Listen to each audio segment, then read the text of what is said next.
that was signed by Judge Tony Cho of the Torrance Courthouse. There's an airbag control unit of the data recorder that showed information that we described as Event 1 and Event 2, and a combination of Event 1 and 2. Those events are areas of impact that was recorded by the recorder. The airbags were deployed, and each event shows a 5-second window, and the combination of both events show a 7-second window prior to the collision and up to the collision. The event data recorder showed speeds ranged from 82.02 miles per hour to 86.99 miles per hour and back down to 68.35 miles per hour. A second reading of this event data recorder is the acceleration pedal percentage, which is the pressure applied to the accelerator pedal during the collision. This measurement was at 99% at the area of impact, at all the area of impacts of the collision. The data recorder also recorded braking. There was no evidence of braking throughout this collision. It is speculated and believed that Tiger Woods inadvertently hit the accelerator instead of the brake pedal, causing that 99% rating on the accelerator pedal. Steering was also recorded, and it ranged from a -10 to 55. And this is on a 360-degree circular model, so it indicates that steering was made from the left and to the right, and it's believed that this could be from trying to correct from the impacts and also the impacts itself throughout the collision.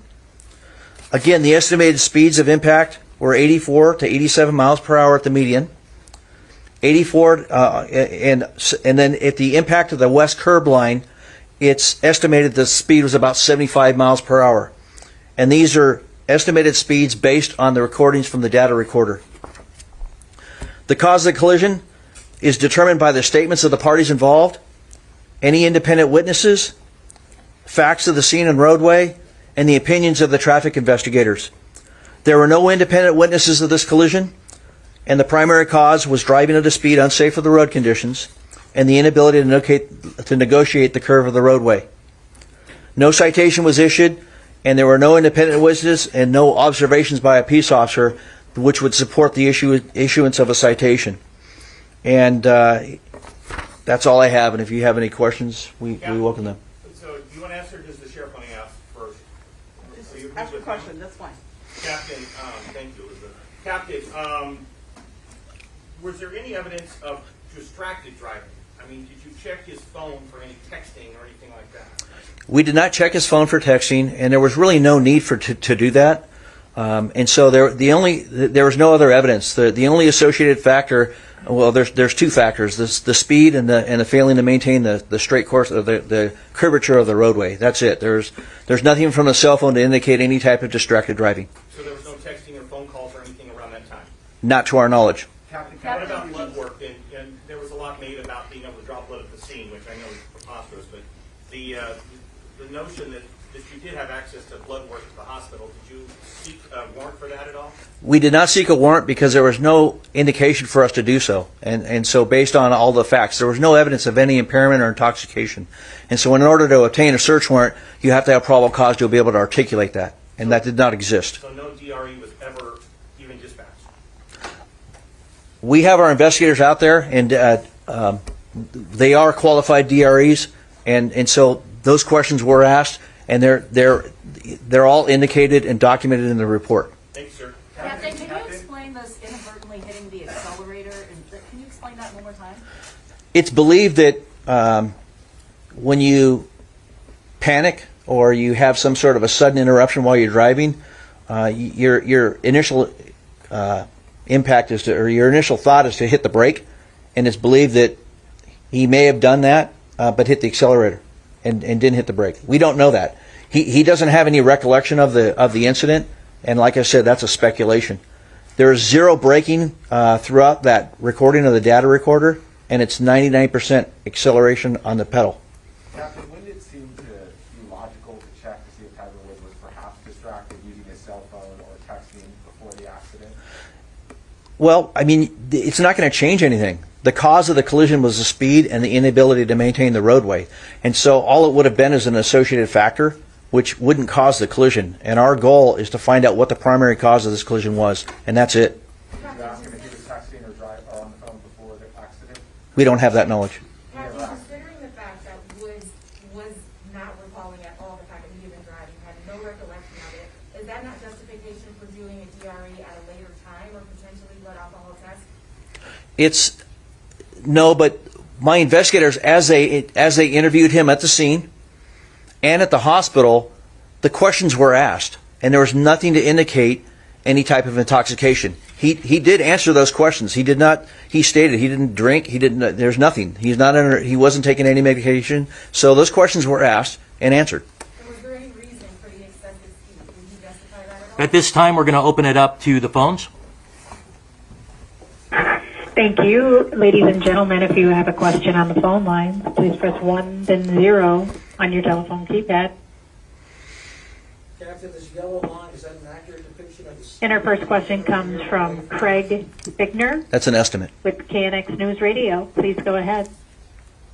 Hi, good morning. Thank you for taking the call. I want to know, based on this vehicle and the way it's configured, it did have some ability for autonomous driving or autonomous capabilities. Do we know if any of those were in use at the time of this collision or before? We do not know that answer to that question, and we did not retrieve any information like that from the data recorder.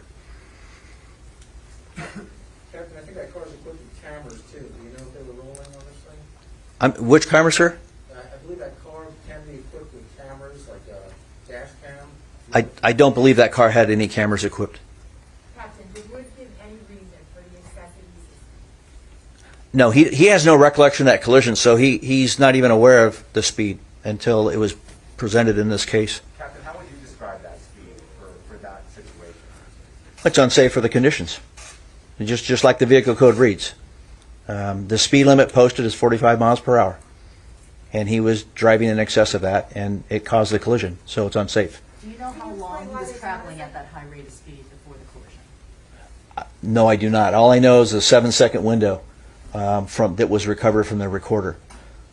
Can you explain why there's not a citation if he was driving at an unsafe speed? Part of it was because of the circumstances that he endured throughout the collision, and the fact that in order to issue a citation, it usually you have to have something to indicate an independent witness or an observation by a peace officer.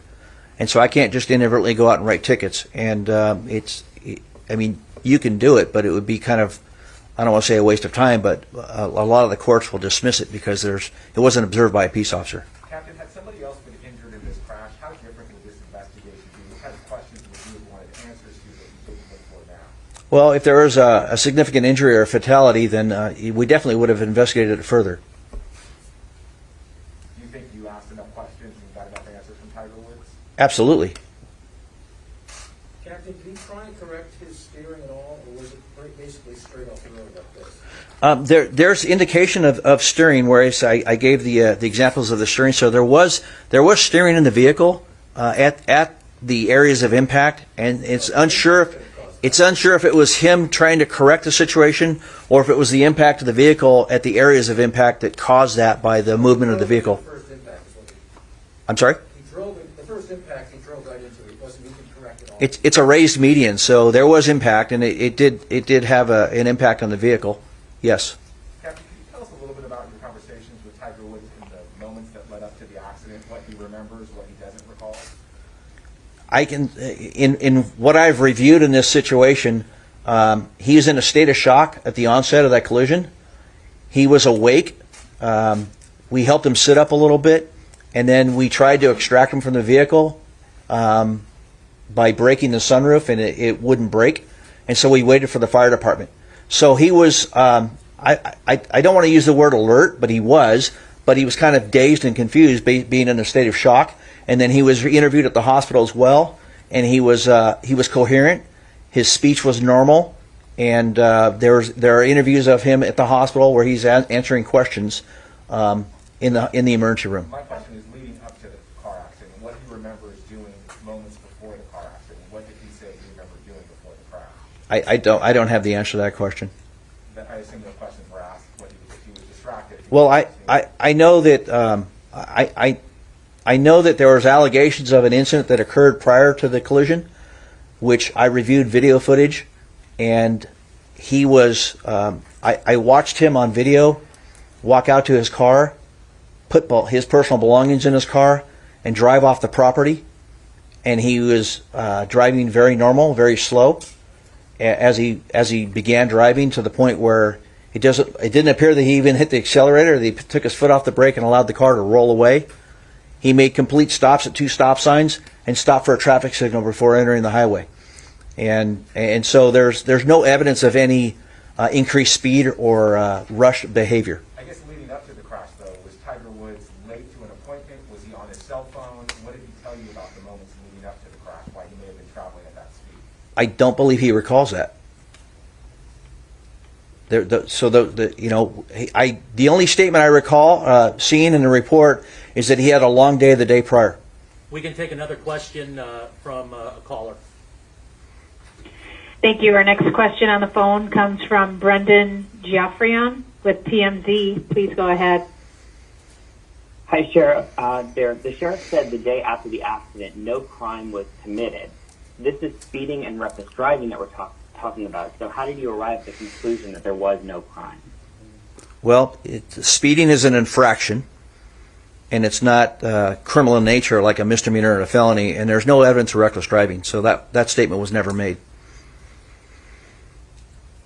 Another question is, if Tiger was driving 85 to 87 miles an hour in a 45 zone, why no ticket for reckless driving or speeding?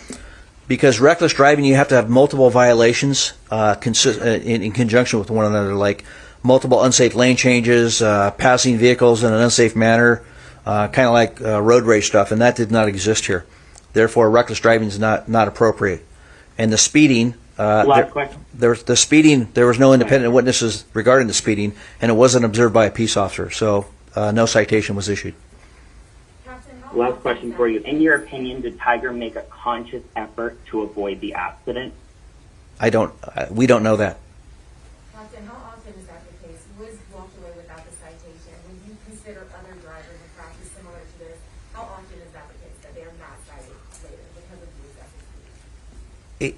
Each case is decided on an individual basis, case by case basis, and so in situations like this, the decision was made not to issue a citation. That's it. And why was that decision made in this case?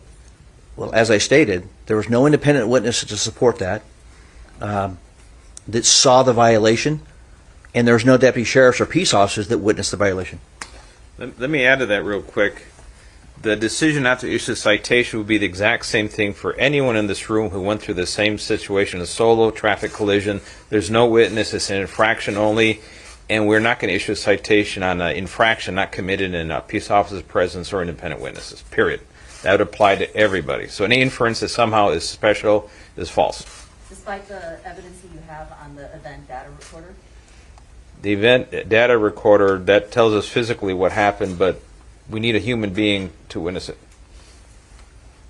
There's quite a bit of discussion after this accident about this particular stretch of roadway. Yes. Have there been adjustments made on the roadway?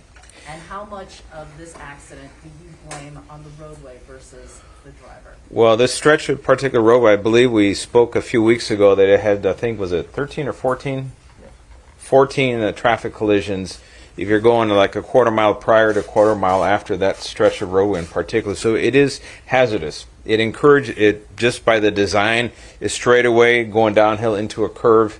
People are approaching it with way too much speed for the conditions of the road. This has been brought to the attention to the supervisor, Janice Hahn, it's in her district, and they are trying to address that with some ways of traffic control to slow down the speed. How much do you blame that particular roadway for this crash versus the driver?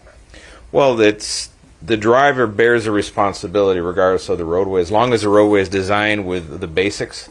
However, this stretch of roadway in particular has a little bit more than the average share of collisions, so they need to rethink how this is designed and what we can do to slow down the traffic. Sheriff, if Tiger Woods had been involved with another vehicle and he had injured somebody, would he be facing some pretty serious criminal charges? On the same conditions, no.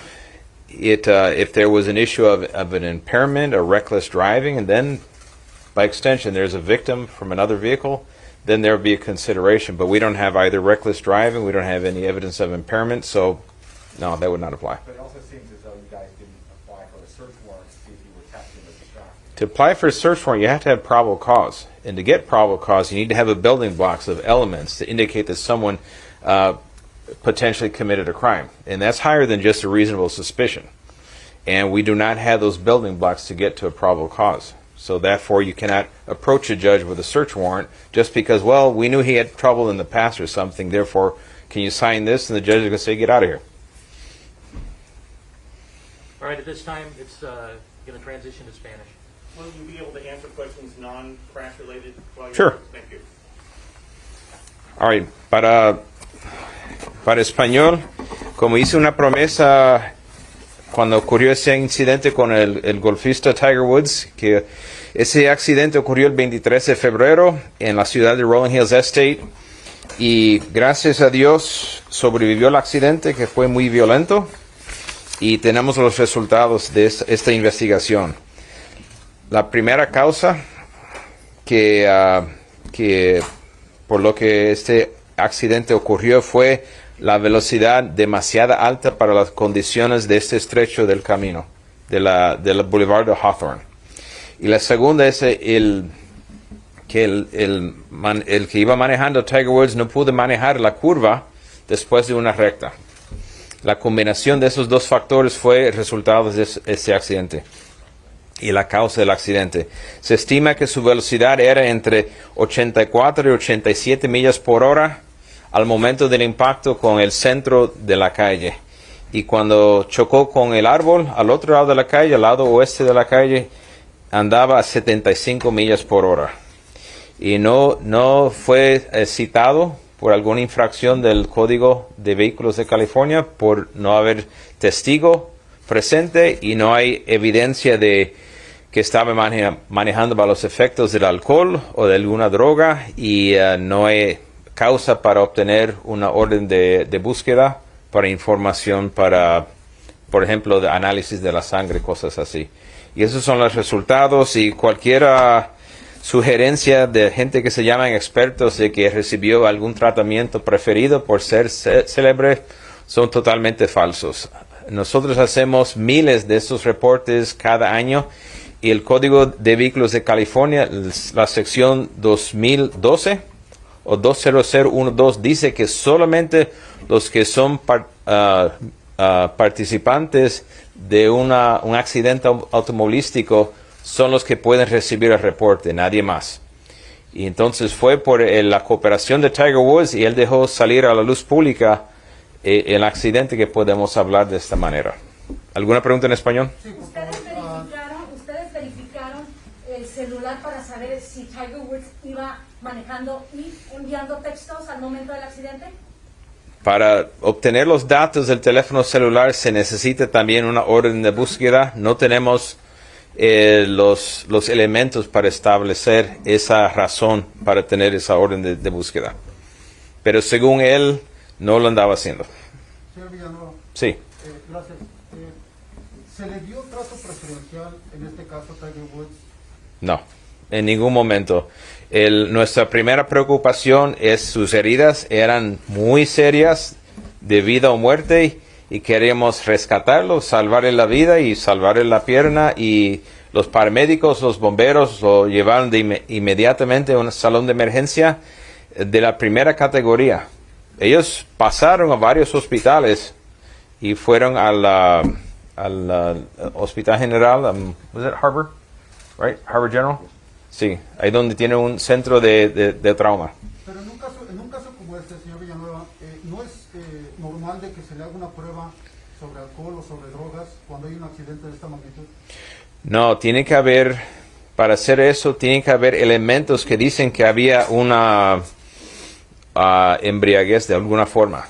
Si están los elementos, no podemos hacer esa prueba.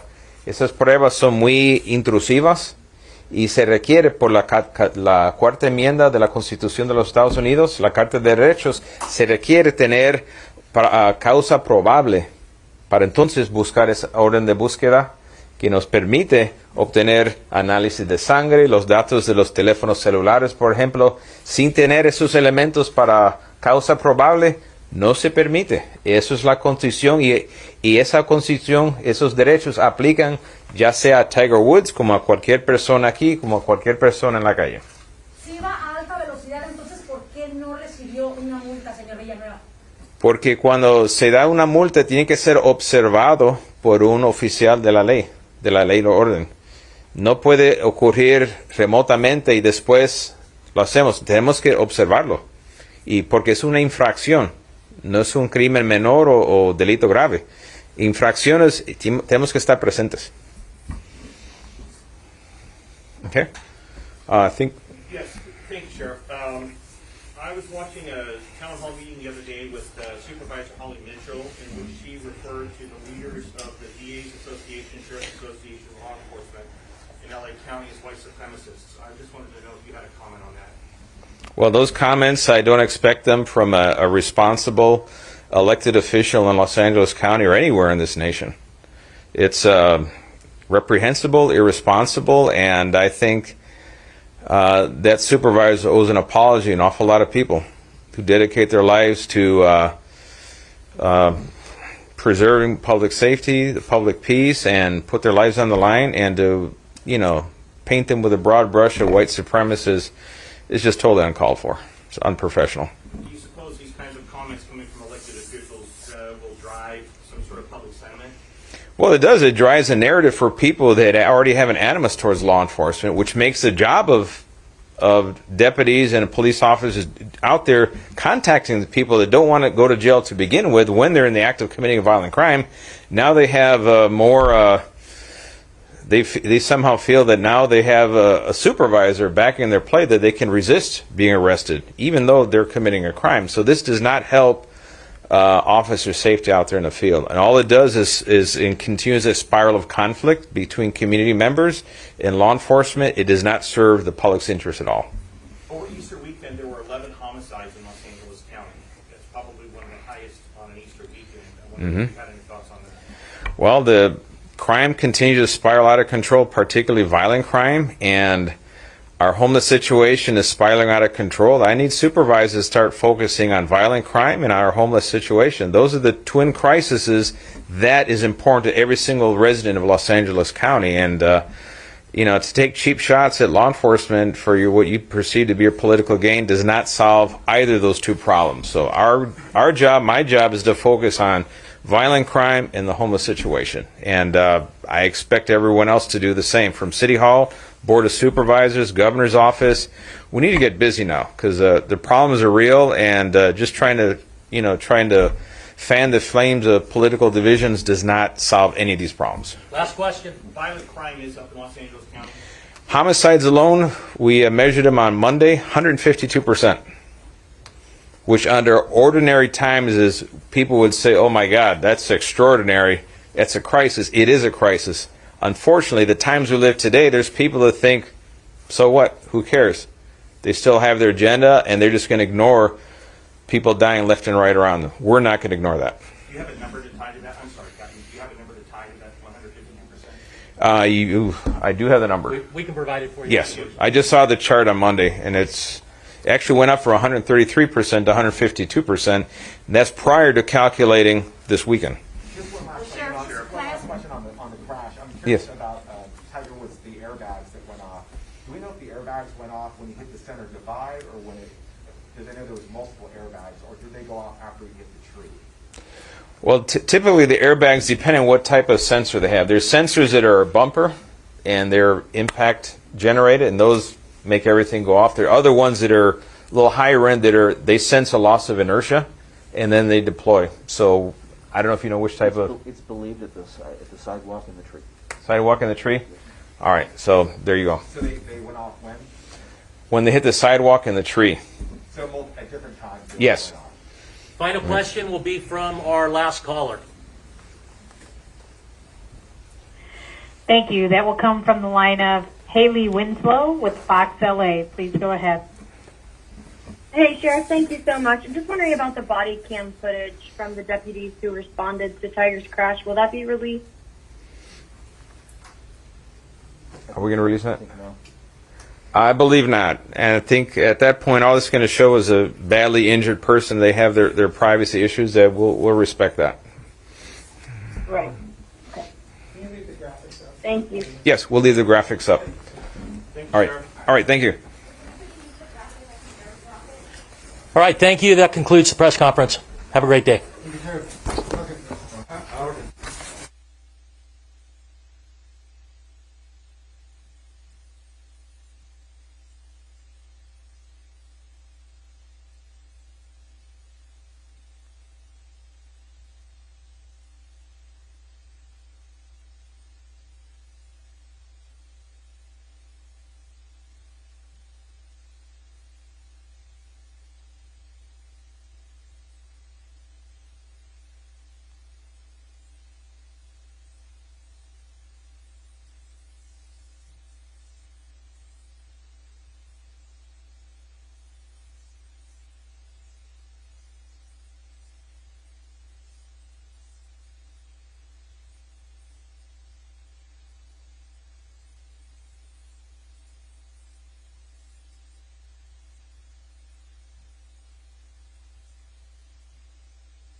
Don't miss out on important news. Our videos are being deleted. So if you don't want to be cut off from honest news, take a moment to sign up for our newsletter at newsletter.ntd.com so you don't lose access to NTD. Go to newsletter.ntd.com to sign up for our evening newsletter.